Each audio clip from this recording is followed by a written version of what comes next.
How's it going, Giants fans? My name is Alex with my co-host here, Anthony Rivardo. Another day, another New York Giants football practice. And today, some good takeaways from Kenny Galladay. Finally making some waves at practice and making some nice catches. We have a couple clips we're going to show you of him making some catches over Adoree Jackson, one of them being a beautiful pass from Daniel Jones down the sideline. So that was really great. You know, some good stuff, some bad stuff. Evan Neal's having his rookie hiccups, getting beat up a little bit off the edge.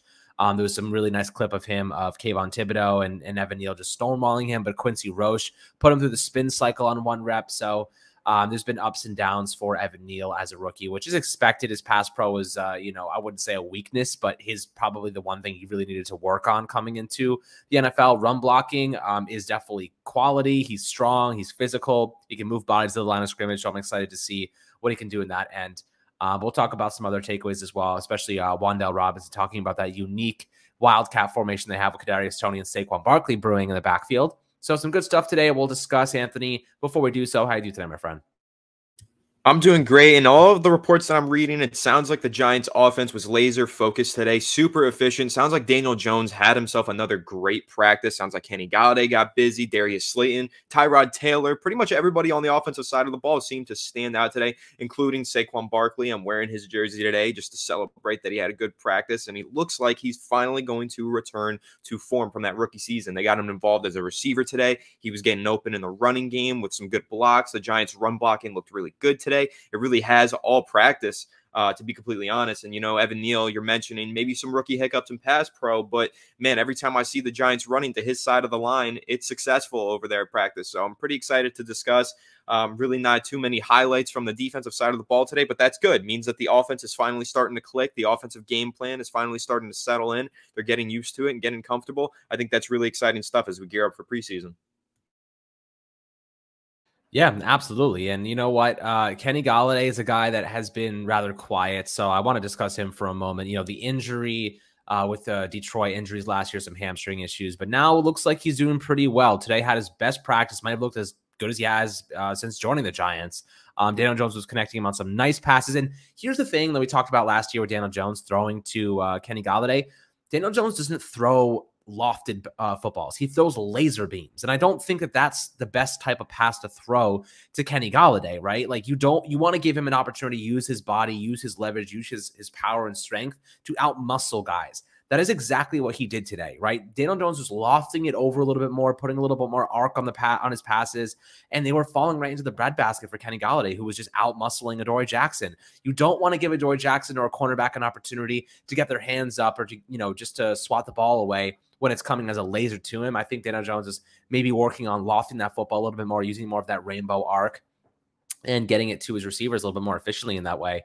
So I definitely like to see that. And here's something I want to tell you, Anthony. Just I want you to react to this and just the advancement that this kind of procures for this Giants offense moving forward. The Giants lined Saquon Barkley up in a 3 wide receiver stack. They motioned him into the backfield, and then Jones hit him for a 10-yard touchdown on a wheel route. How does that make you feel?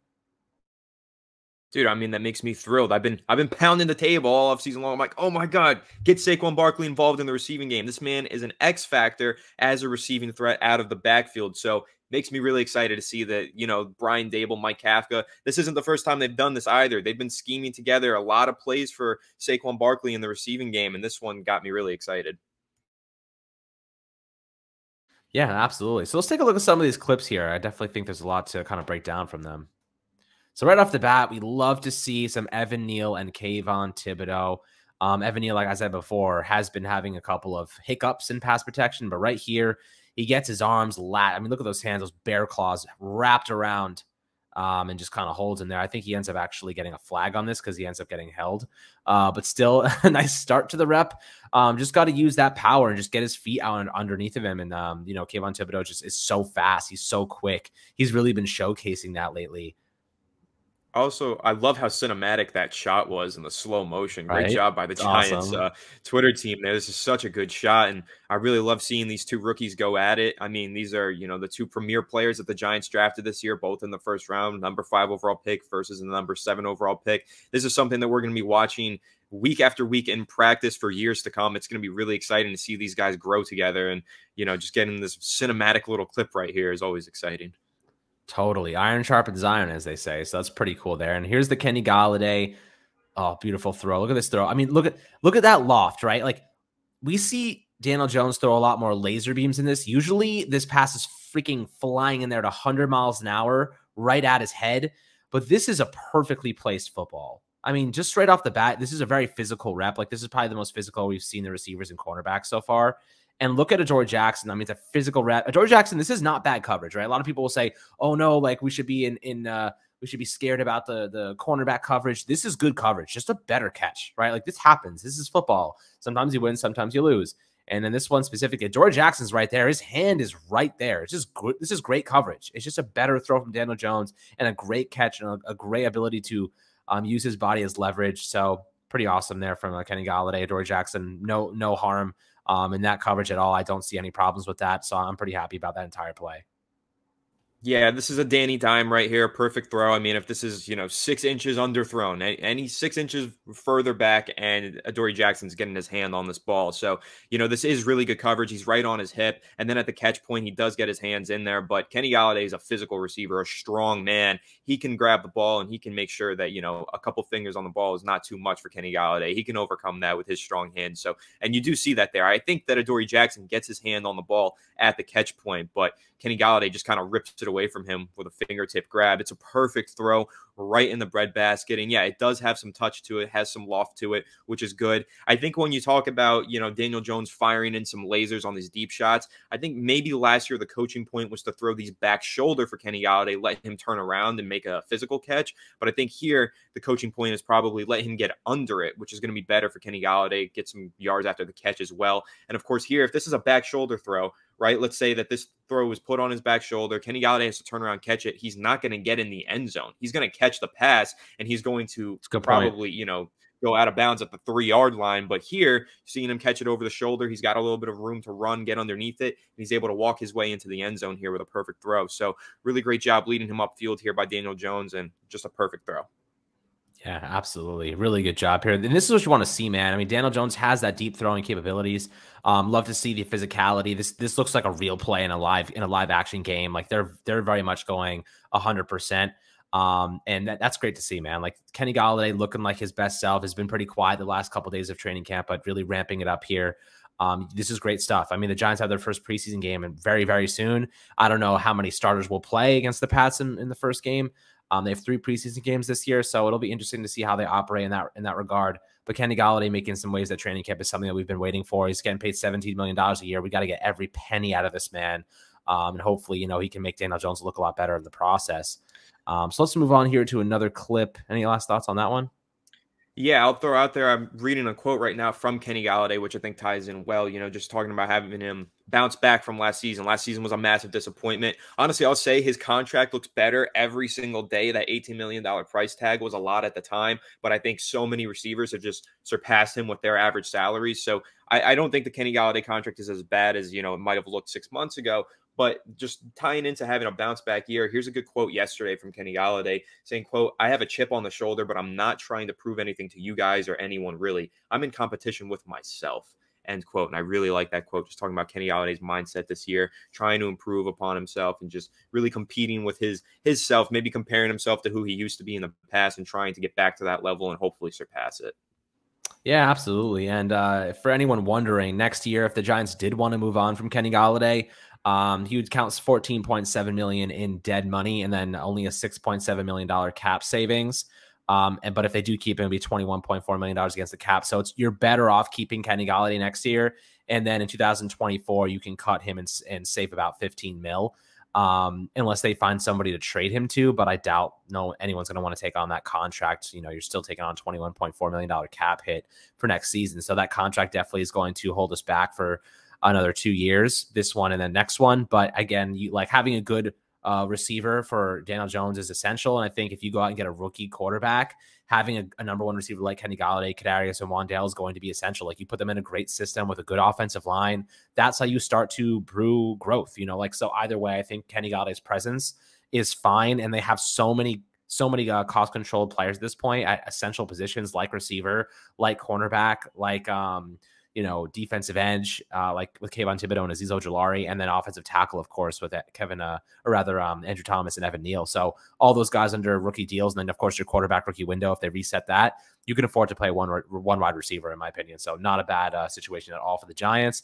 But here's a couple of clips from New York Revival. So shout out to them for taking some good stuff here. Let's take a look at what is going on here. So this is the play I mentioned before, Saquon Barkley. He's lined up in this stack behind Kenny Galladay, and he's actually he's coming into the backfield here, and he's going to run a really nice little wheel. He's going to hit him a little early, bam, and he gets there for the touchdown. He might have been tackled there in a live game setting, but it was really close to the goal line, so it probably would have powered in there. Nah, yeah, with those big quads, Saquon's is back. He would have powered through and gotten in the end zone no matter what. And I really like this play design here, man. I think this is great. Just seeing the pre-snap motion, how it kind of, McKinney looks like he's in man coverage at the start, but he backs off once Saquon gets into the backfield, and then there's really nobody marking Saquon Barkley as he goes on the swing pass. It's really clever pre-snap design to get Saquon Barkley wide open in the flat, and that's what you saw a lot in his rookie season, right? With Pat Shurmur, you would see a lot of plays where Eli Manning was just dumping the ball off in the flat to Saquon Barkley. I remember that game against the Cowboys where he had that 6 spin move on the sideline and almost scored a touchdown. It was similar to this, just open in the flat and then let him make a move, make a guy miss, and get his way upfield. And that's what Saquon Barkley's best at. And I feel like we haven't seen this enough in recent years, over the past 2 years with Jason Garrett running the offense, just having him designing plays where you get Saquon Barkley wide open in the flat. Yeah, he's behind the line of scrimmage, but with Saquon Barkley, he's going to pick up like 5 yards anyway with his tackle breaking ability. And I think this is just a really clever play design and a really solid play from Saquon just to get his way into the end zone here. This one makes me really excited. Yeah, and looking at the offensive line, you see Evan Neal up against Kayvon Thibodeaux right there. Evan Neal does more than enough. I mean, he doesn't need that much time to begin with, so it's not that bad. Andrew Thomas lets his guy kind of push past there to get him out of the way, Jihad Ward. And then you see the receivers out there. They got 3 receivers on the left side out here blocking. This ultimately depends on this play is successful if those guys manage to steal their blocks, and they all do a good job there. So definitely better execution and discipline than we've seen in the past. Nice to see these guys going out there. And I think they have Daniel Bellinger out there out wide too, split out. So they really spread out the offense. As you can see, the Giants are not condensed. They're not bunched up here. Look how spread this offense is. They have 3 receivers on the left side, and they have Saquon and Kenny Galladay coming in, and Saquon coming on the wheel route. The idea here is if you can spread out this defense, you can efficiently block them a little bit more, and it gives your playmakers like Saquon more room to run, more space to work with. So definitely good stuff there. We like to see that, a lot more space involved in this offense, which is going to help the playmakers just make plays, essentially. Yeah, you're going to see a lot more spread from this Giants offense with Brian Daboll. It's something that he really emphasized during his time at Buffalo. But I do want to touch on the blocking aspect of that play just one more time before we move ahead, because I think there's a lot that you can get from the play design based on the blocking. You can learn a lot from the play design. So if you take a look at it and you look at what happens on the left side here, this is actually a design play. The whole offense knows that this is going just to Saquon because, as you mentioned, Alex, Andrew Thomas does let the rusher go past him, which means that it was to set up that play to Saquon. But another thing that I'll point out here is watching that battle on the right side with Kayvon Thibodeaux. I think that the Giants have multiple variations of this formation and this play in their playbook, because if you watch the way that Kayvon Thibodeaux responds to this, he's setting the edge like a run defender. So he's not even expecting there to be a pass here. So it's almost like as if the Giants have this play, but in a couple different designs here to where maybe they sometimes hand this off to Saquon after he moves in motion. And then Kayvon Thibodeaux is getting prepared to set the edge here. So I think that's super interesting just to watch. And it is a good rep from Andrew Thomas, but you can learn a lot from the play design by watching the offensive line and the way that they react. And I think that, this might be a formation that we see pretty frequently under Brian Daboll's offense where we can get a couple different exciting plays out of it. Yeah, we can hope. We can hope, my friend. Let's see here. Let's see what we got going on. Yeah, here you go. This is a really good throw from Tyrod Taylor here. And, what I'm seeing here is just massive upgrade at QB2, right? Mike Glennon. I don't think Mike Glennon has the ability to throw that perfect touch pass there to Darius Slayton in the pocket of a defense. This is a total dime from Tyrod Taylor. Massive upgrade at the backup quarterback position this offseason. And you know what? Hopefully we don't have to see Tyrod Taylor on the field in the regular season. I'm hoping for a solid and healthy year from Daniel Jones. But yeah, this is a perfect pass. Touch pass, leads him. He's not even looking. Really great throw. Really great throw here. Such anticipatory, the great anticipatory throw right over the defensive back. Like, I mean, look, if Daniel Jones, if anything happens to him, we are in good shape at quarterback. I would even go as far as to say if Daniel Jones is sucking, they should just put Tyrod Taylor in to at least try to win some games because he's a decent quarterback. He can win football games. That Houston offense last year was no joke. They were solid. Like, I think, if Daniel Jones really sucks and he's not playing well, you just make the change and you just go into the sunset as Tyrod is your bridge quarterback until next year.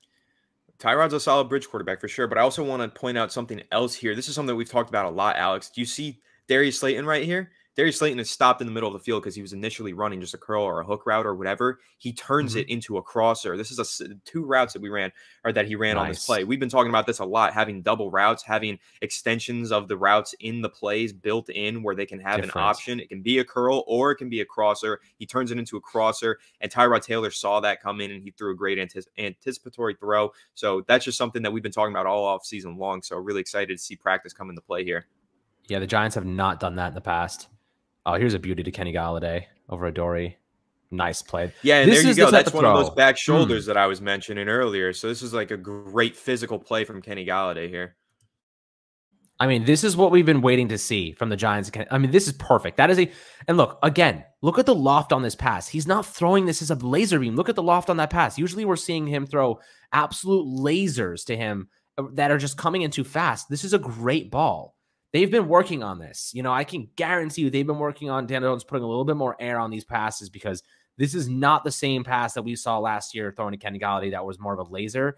This is a lofted pass. This is just a beautifully placed ball right at the back shoulder, right at that mark. That's nicely done. This is what we wanted to see.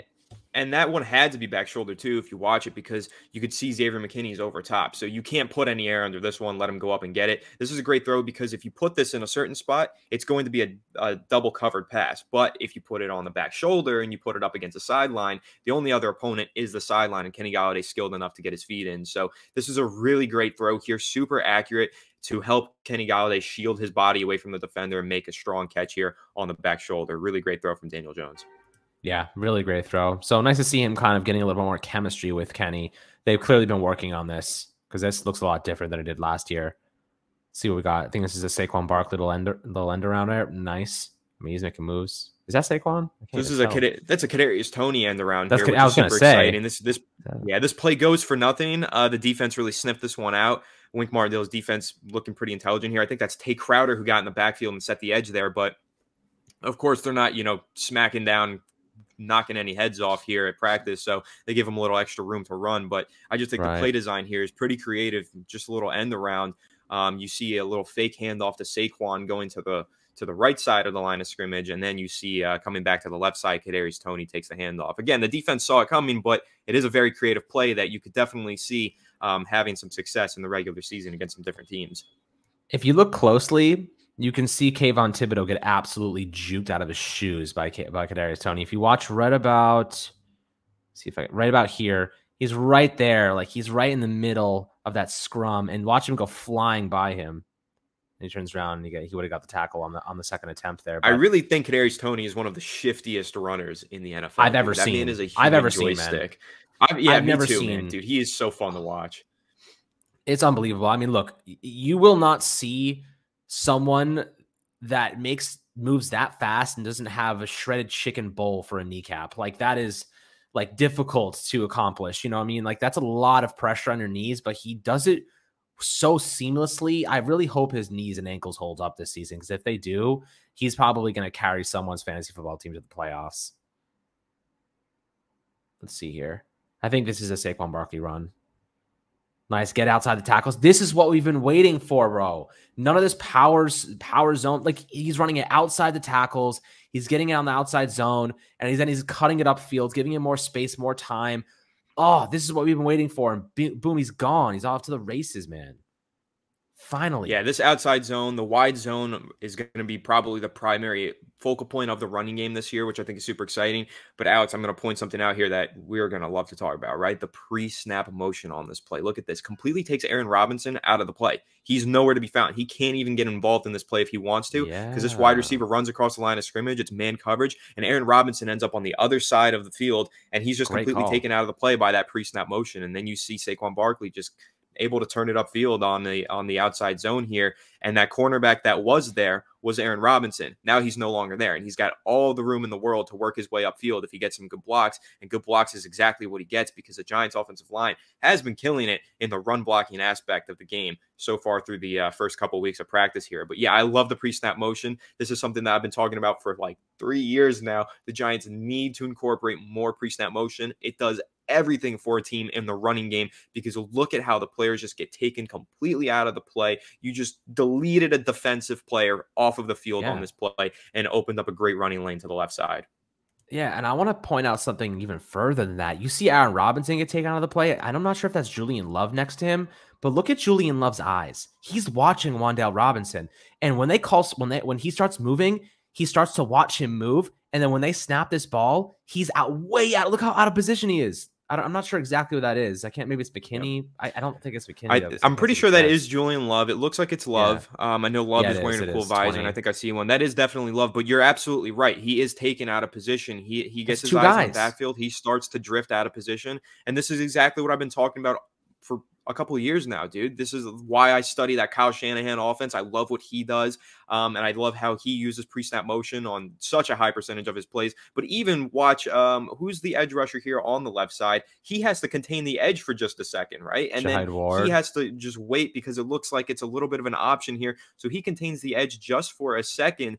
And that little second puts him way behind on his recovery to get to the backfield. So really, you could say at least 3 players were completely taken out of this play, or at least moved out of position in order to help create this this lane for Saquon Barkley in the running game. This is what I've been talking about for so long. You can win plays before the ball is even snapped. A great play design, pre-snap motion can open things up for you. This pre-snap motion is going to be huge for the Giants offense this year. And this is why I was so thrilled by the hiring of Brian Daboll, the hiring of Mike Kafka.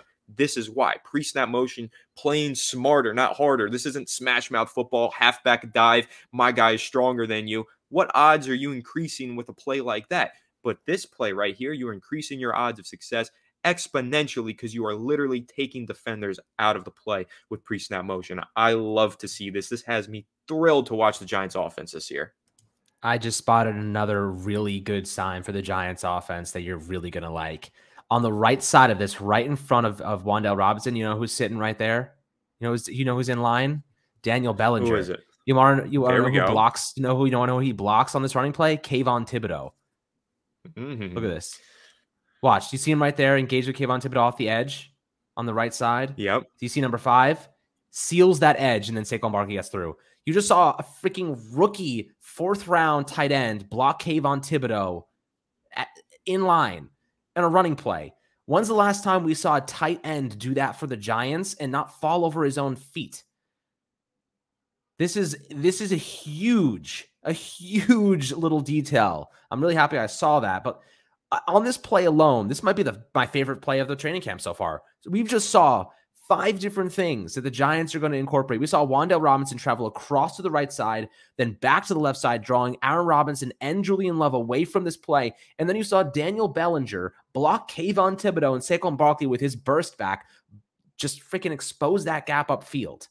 This is the play. If you want to see the Giants offense, the modern scheme that we're running, this is the play you want to be watching, because look how, I mean, you're talking about, Julian Love has been in the league for a couple of years. Blake Martinez is taken out of this play. Xavier McKinney's nowhere to be seen in the backfield. He's just trying to mitigate a big play downfield, big run at least. This is what you want to see. If you're watching up to this point or 24 minutes into this episode, this is what you should have stayed for, because this play right here is a huge indication that this offense is going to be more productive, because it's just better talent, better players, and better scheme all around. Yeah, like I said, this play has me more excited than anything. This is the highlight of camp for me, just because of what you're seeing pre-snap. And that other play with the swing pass to Saquon Barkley, just look at how pre-snap motion is just opening everything up for Saquon. That's what I've been saying for so long, man. The Giants need to be more creative to get Saquon Barkley involved and unlock that next level. And honestly, dude, looks like it's going to happen. I know his ADP is pretty low in fantasy football drafts, but man, if the Giants are going to be utilizing Saquon Barkley like this all season long, he could be in store for a monstrous season similar to that of his rookie year. So I'm super excited for this. Again, this play has me more excited than anything that I saw at camp today. I just love watching a cornerback get completely taken out of the play before the play even begins, man. It's so clever. Great scheming here from Mike Kafka and Brian Dable, and this is what you love to see, man. It really is. This is great stuff here. So this kind of wraps up the video portion, but we got a lot of takeaways from this. I'll tell you that. We got a lot of really good takeaways from this video. So shout out to New York Revival for taking those for us so we could break them down. And, you know, awesome. Look, this was probably my favorite episode so far of training camp. We saw a lot of good takeaways. We saw advancements of the offense. They're really running things. You know, this is good stuff, right? If you're an opposing team, you probably don't want to watch, the Giants probably don't want you watching these clips, you know, because they're definitely exposing some of the things they want to do on offense. So I'm excited to see exactly how they deploy a lot of these systems in the near future, especially with those Wandale, Saquon, Kadarius Toney, you know, triple back sets. And it's going to be great. This is going to be such a fun season in terms of growth and creativity. Even if we lose games, I'm just excited to see progress and like the modernization of this offense and aggressive defensive play. Like this is going to be a totally different team. Like the scheme in general on both sides of the football is going to be polar opposites. Like last year was bend, don't break. Now it's aggressive attack. Last year on offense, it was don't score. Now it's going to be score. So that's at least what we hope. But guys, hope you enjoyed this episode of Fireside Giants. A lot of great takeaways from today's episode and a lot of good clips. So appreciate you guys tuning in. As always, make sure to like and subscribe, and we'll catch you guys on the next episode.